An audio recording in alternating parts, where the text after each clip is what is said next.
Shalom, selamat pagi sahabat Saroha yang dikasihi Tuhan kita Yesus Kristus. Sebelum kita mendengarkan firman Tuhan, kita terlebih dahulu berdoa. Kita berdoa, kasih karunia bagimu dan damai sejahtera yang dari Allah Bapa di dalam Kristus Yesus Tuhan kita.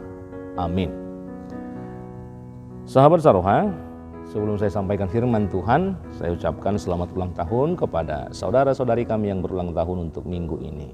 Demikian juga kiranya kasih karunia Tuhan senantiasa menyertai saudara dan memberikan kesehatan, panjang umur, dan tentunya Tuhan senantiasa menambahkan berkat-berkat-Nya. Demikian juga buat saudara-saudari kami yang masih dalam keadaan sakit hingga hari ini, yang dirawat di rumah sakit.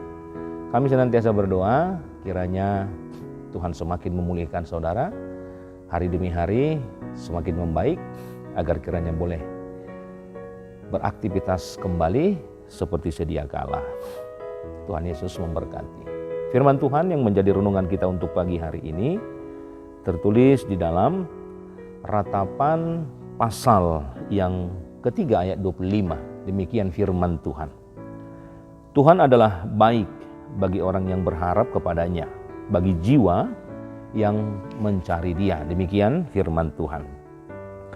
Sahabat Saroha yang dikasihi Tuhan kita Yesus Kristus, seringkali dalam perjalanan kehidupan kita ini, di tengah-tengah masa sulit, kita mengalami atau kita mau terjebak dalam sebuah sikap keputusasaan. Seolah-olah di dalam keputusasaan atau di dalam pergumulan itu, segala hal yang kita upayakan tidak memiliki arti. Doa yang tidak kunjung dijawab, atau tidak ada orang yang mau mendengar atau mengulurkan tangannya untuk menolong kita. Sehingga dalam situasi itu kita senantiasa terjebak dalam sikap yang putus asa.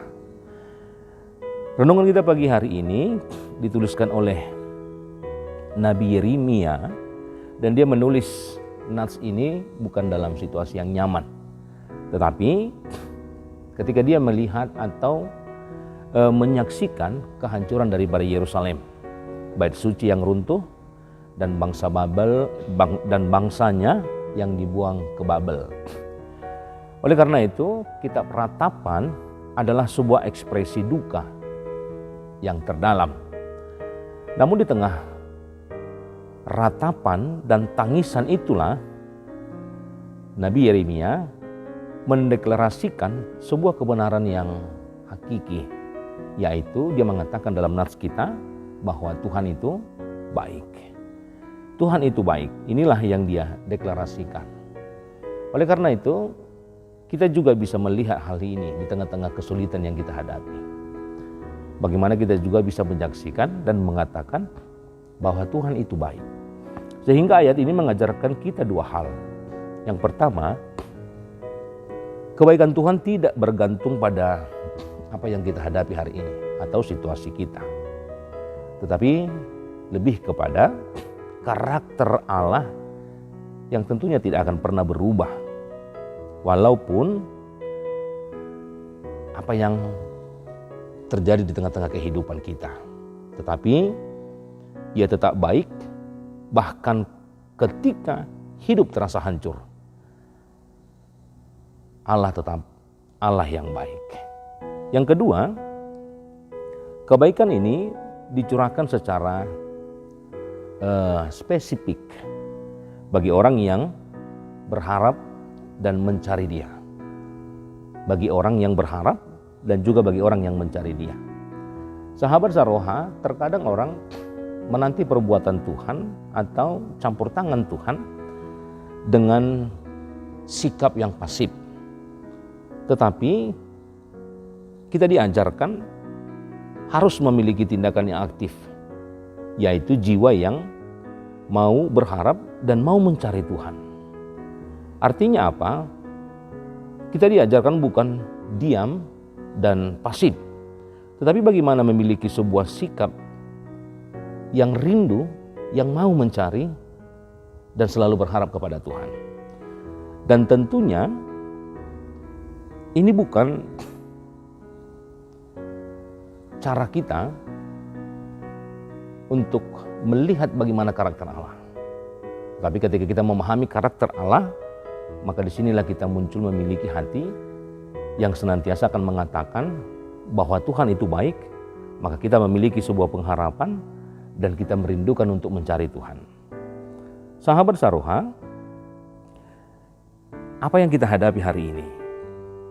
Tentu situasi kita berbeda. Banyak orang yang mengalami pergumulan-pergumulan berat. Banyak juga orang yang mengalami situasi-situasi berat. Tetapi apakah kita mau terjebak dalam hal ini? Tentu kita diajak memahami bahwa kita tidak harus terjebak dalam situasi pergumulan yang berat.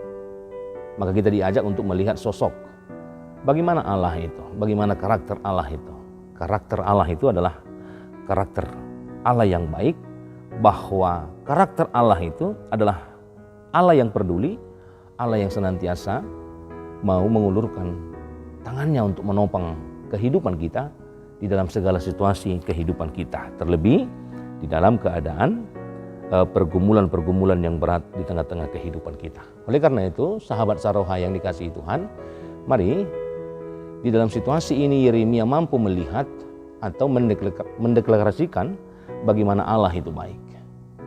Dia memiliki pemahaman pandangan tentang Allah.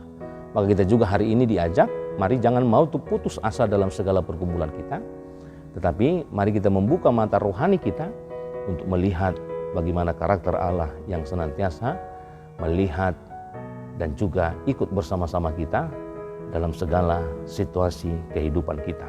Maka kita akan sama-sama mengatakan Allah itu baik bagi orang yang berharap dan bagi orang yang mencari Dia. Amin. Tuhan Yesus memberkati. Kita berdoa. Bapa di surga, terima kasih Tuhan buat pagi hari ini firman Tuhan yang sudah kami dengarkan. Kiranya firman Tuhan yang menguatkan kami dan juga memberikan kami kemampuan untuk menjalani setiap hari-hari segala aktivitas dan pekerjaan kami. Kiranya kasih karunia Tuhan senantiasa menyertai kehidupan kami, agar apapun yang menjadi aktivitas kami satu hari ini Tuhan berkati, agar kiranya akan menghasilkan hal yang baik, dan itulah yang akan kami pergunakan dalam segala kebutuhan-kebutuhan hidup kami. Bapa di surga, berkati setiap jemaat Tuhan, dimanapun mereka berada dalam segala pekerjaan, dalam segala situasi, terlebih dalam keadaan sakit penyakit. Kiranya anugerah setia Tuhan menyertai mereka, memberikan mereka pemulihan, agar apapun yang mereka terima baik dari para medis, demikian juga dengan yang diberikan oleh para keluarga yang merawat, itu adalah cara Tuhan untuk semakin memberkati mereka dalam segala pergumulan kehidupan mereka. Ampunkan kami dan kesalahan kami, agar kami senantiasa layak menerima berkat-berkat Tuhan. Terpujilah nama-Mu hingga selama-lamanya. Amin.